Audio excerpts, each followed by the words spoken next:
ಇಲ್ಲಿ ನಾನು 3 ಪ್ಯಾಕೆಟಷ್ಟು ಮಶ್ರೂಮನ್ನು ತೊಗೊಂಡಿದ್ದೀನಿ. ಇದನ್ನು ಈ ರೀತಿಯಲ್ಲಿ ಸಿಪ್ಪೆ ನೀಟಾಗಿ ತಗೊಳ್ಬೇಕು.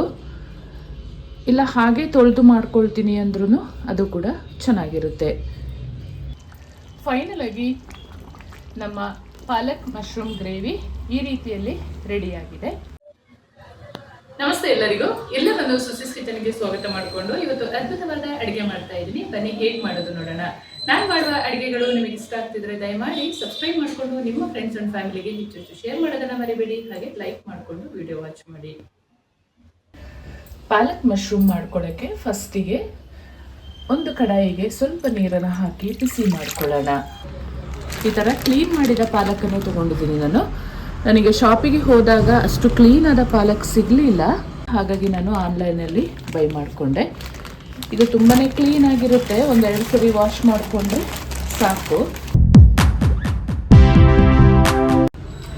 ನಾನು 3 ಪ್ಯಾಕೆಟಷ್ಟು ಮಶ್ರೂಮ್ ತೊಗೊಂಡಿದ್ದೀನಿ, ಹಾಗಾಗಿ 2 ಪ್ಯಾಕೆಟ್ ಪಾಲಕನ್ನು ಯೂಸ್ ಮಾಡ್ತಾ ಇದ್ದೀನಿ. ಸಾಕಾಗುತ್ತೆ ಇದು. ನೀರು ಈ ಥರ ಬಿಸಿ ಆದಾಗ ನಮ್ಮ ಪಾಲಕ್ ಸೊಪ್ಪನ್ನು ಹಾಕಿ ಒಂದು 3 ನಿಮಿಷ ಬೇಯಿಸ್ಕೊಂಡ್ರೆ ಸಾಕು.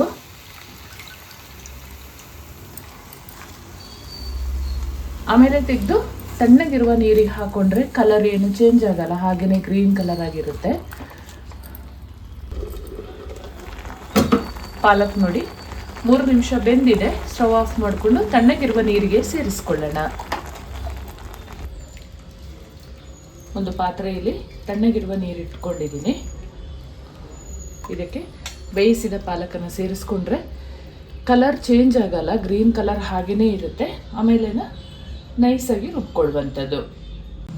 ಈ ಪಾಲಕ್ ಬೇಯಿಸಿದ ನೀರನ್ನು ಉಪ್ಪು ಹಾಕ್ಕೊಂಡು ಕುಡಿದ್ರೆ ತುಂಬಾ ಚೆನ್ನಾಗಿರುತ್ತೆ, ವೇಸ್ಟ್ ಮಾಡಬೇಡಿ. ಇಲ್ಲಿ ನಾನು 3 ಪ್ಯಾಕೆಟಷ್ಟು ಮಶ್ರೂಮನ್ನು ತೊಗೊಂಡಿದ್ದೀನಿ. ಇದನ್ನು ಈ ರೀತಿಯಲ್ಲಿ ಸಿಪ್ಪೆ ನೀಟಾಗಿ ತಗೊಳ್ಬೇಕು. ಇಲ್ಲ ಹಾಗೆ ತೊಳೆದು ಮಾಡ್ಕೊಳ್ತೀನಿ ಅಂದ್ರೂ ಅದು ಕೂಡ ಚೆನ್ನಾಗಿರುತ್ತೆ.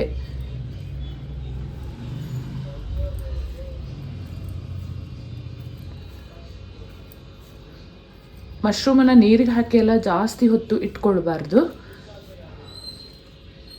ಈ ರೀತಿಯಲ್ಲಿ ಸಿಪ್ಪೆ ತೆಗೆದಾದ ಮೇಲೆ ಅರಿಶಿನ ನೀರಿಗೆ ಒಂದು 3 ನಿಮಿಷ ಹಾಕಿ ಇಟ್ಟರೆ ಆಯಿತು. ಈ ರೀತಿಯಲ್ಲಿ ಚೆನ್ನಾಗಿ ಸಿಪ್ಪೆನ ಸುಲಿಯೋಣ. ಒಂದು ಪಾತ್ರೆಗೆ ಸ್ವಲ್ಪ ನೀರಿಟ್ಕೊಂಡು ಉಪ್ಪು ಪುಡಿ ಮತ್ತು ಸ್ವಲ್ಪ ಅರಿಶಿನ ಹಾಕಿ ಇಡೋಣ. ಯಾಕೆಂತ ಹೇಳಿದರೆ ಒಂದೊಂದು ಸಾರಿ ಈ ಮಶ್ರೂಮಲ್ಲಿ ಹುಳ ಎಲ್ಲ ಇರುತ್ತೆ, ಹಾಗಾಗಿ ಈ ನೀರಿಗೆ ಹಾಕಿ ಇಟ್ಕೊಂಡ್ರೆ ಕ್ಲೀನ್ ಆಗುತ್ತೆ. ಲಾಸ್ಟ್ ಟೈಮ್ ನಾನು ಮಶ್ರೂಮ್ ಗ್ರೇವಿ ಅಪ್ಲೋಡ್ ಮಾಡಿದಾಗ ಮಶ್ರೂಮನ್ನು ಹೇಗೆ ತೊಳೆಯೋದು ಚೆನ್ನಾಗಿ ತಿಳಿಸ್ಕೊಡಿ ಮೇಡಮ್ ಅಂತ ಕೇಳಿದ್ರಿ. ಸೊ ಹಾಗಾಗಿ ಡೀಟೇಲ್ಡಾಗಿ ಇವತ್ತು ತೋರಿಸ್ತಾ ಇದ್ದೀನಿ. ಮಶ್ರೂಮನ್ನು ನಾನು ಒಂದ್ಸರಿ ವಾಶ್ ಮಾಡ್ಕೊಂಡಿದ್ದೀನಿ. ಜಾಸ್ತಿ ಮಣ್ಣೆಲ್ಲ ಇದ್ದರೆ ಆಮೇಲಿಂದ ಅದು ಸಿಪ್ಪೆ ಸುಲಿಯುವಾಗ ಮಶ್ರೂಮ್ ಎಲ್ಲ ಒಂಥರ ಮಣ್ಣಾಗುತ್ತೆ. ಹಾಗಾಗಿ ಒಂದ್ಸರಿ ವಾಶ್ ಮಾಡಿಕೊಂಡು ಈ ರೀತಿಯಲ್ಲಿ ಎಲ್ಲ ಸಿಪ್ಪೆನ ತಗೊಳ್ತಾ ಇದ್ದೀನಿ ನಾನು. ನೀಟಾಗಿ ಬಂದುಬಿಡುತ್ತೆ, ಏನು ಸಿಪ್ಪೆ ತೆಗೆಯೋದು ಕಷ್ಟ ಇಲ್ಲ.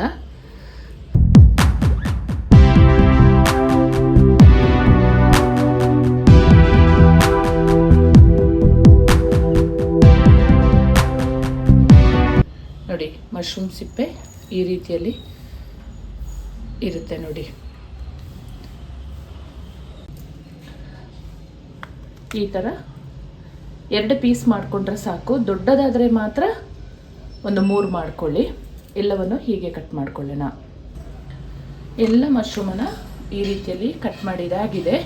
ನೋಡುವಾಗ ಇಷ್ಟು ಕಾಣಿಸುತ್ತೆ, ಗ್ರೇವಿ ಮಾಡಿ ಆದ ಮೇಲೆ ಸ್ವಲ್ಪ ಆಗುತ್ತೆ. ಇವಾಗ ಗ್ರೇವಿ ರೆಡಿ ಮಾಡ್ಕೊಳ್ಳೋಣ. ರುಬ್ಕೊಳ್ಳೋದಕ್ಕೆ ಒಂದು ಮಿಕ್ಸಿ ಜಾರ್ ತೊಗೊಂಡು ಒಂದು 5 ಹಸಿರು ಮೆಣಸಿನಕಾಯಿನ ಹಾಕ್ಕೊಂಡಿದ್ದೀನಿ. ಇನ್ನು ಸ್ವಲ್ಪ ಒಣಮೆಣಸಿನಕಾಯಿ ಪೌಡ್ರು ಕೂಡ ಹಾಕ್ಕೊಳ್ಬೇಕಾಗುತ್ತೆ.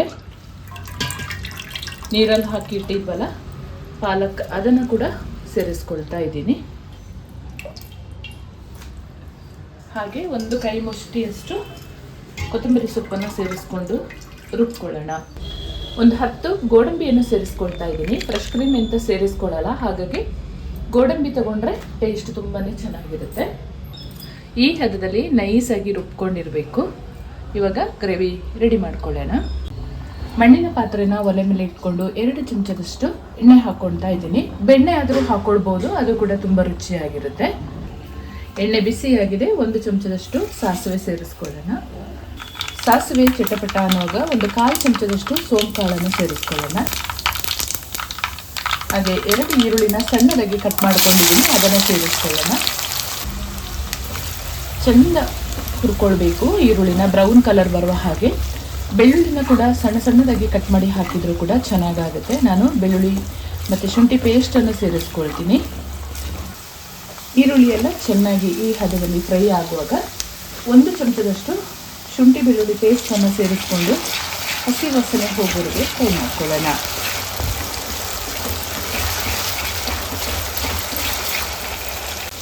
ಎರಡು ಟೊಮೆಟೊನ ಸಣ್ಣದಾಗಿ ಕಟ್ ಮಾಡಿ ಸೇರಿಸ್ಕೊಳ್ತಾ ಇದ್ದೀನಿ. ರುಚಿಗೆ ತಕ್ಕಷ್ಟು ಕಲ್ಲುಪ್ಪನ್ನು ಸೇರಿಸ್ಕೊಳ್ಳೋಣ. ಟೊಮೆಟೊ ಎಲ್ಲ ಚೆನ್ನಾಗಿ ಸಾಫ್ಟ್ ಆದ ಮೇಲೆ ಸ್ವಲ್ಪ ಮಸಾಲೆ ಪುಡಿಗಳನ್ನು ಸೇರಿಸ್ಕೊಳ್ಳೋಣ.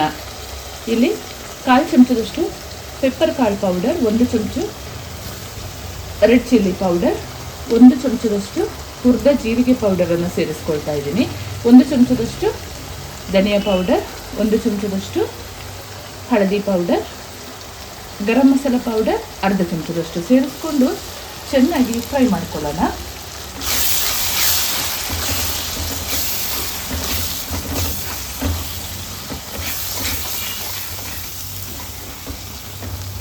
ಒಂದು 3 ನಿಮಿಷ ಪುಡಿ ಹಾಕಿದ ಮೇಲೆ ಫ್ರೈ ಆಗಲಿ. ಆಮೇಲಿಂದ ನಾವು ರೆಡಿ ಮಾಡಿ ಇಟ್ಟಿದ್ದ ಮಶ್ರೂಮನ್ನು ಸೇರಿಸ್ಕೊಂಡು ಫ್ರೈ ಮಾಡ್ಕೊಳ್ಬೇಕು. ಮಶ್ರೂಮ್ ಸೇರಿಸ್ಕೊಳ್ಳೋಣ.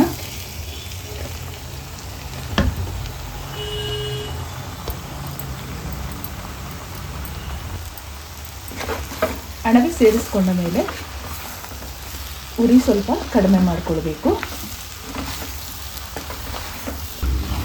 ನೀರು ಹಾಕುವ ಅವಶ್ಯಕತೆ ಇಲ್ಲ. ಮಶ್ರೂಮಲ್ಲೇ ಸ್ವಲ್ಪ ನೀರು ಬಿಟ್ಕೊಳ್ಳುತ್ತೆ. ಮಶ್ರೂಮ್ ಒಂದು 5 ನಿಮಿಷ ಫ್ರೈ ಮಾಡ್ಕೊಂಡಿದ್ದೀನಿ. ರುಬ್ಬಿದ ಪಾಲಕ್ ಪೇಸ್ಟನ್ನು ಸೇರಿಸ್ಕೊಳ್ಳೋಣ. ಚೆಂದ ಮಿಕ್ಸ್ ಮಾಡಿಕೊಂಡು ನಿಧಾನ ಉರಿಯಲ್ಲಿ ಒಂದು 10 ನಿಮಿಷ ಫ್ರೈ ಆದರೆ ಸಾಕು.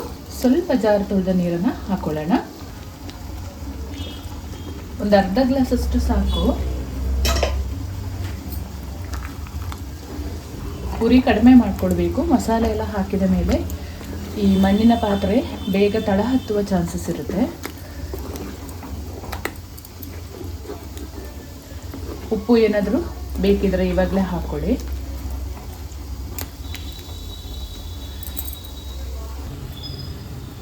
ಒಂದು 4 ಟೇಬಲ್ ಸ್ಪೂನ್ ಅಷ್ಟು ಮೊಸರನ್ನ ಈ ಥರ ಕಲಸಿ ಹಾಕ್ಕೊಳ್ಬೇಕು ಮೇಲ್ಗಡೆಯಿಂದ. ಚೆನ್ನಾಗಾಗುತ್ತೆ.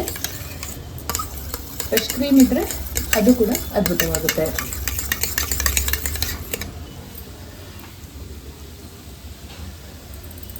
ಮೊಸರು ಸೇರಿಸ್ಕೊಂಡು ಒಂದು 5 ನಿಮಿಷ ಫ್ರೈ ಮಾಡ್ಕೊಳ್ಳೋಣ.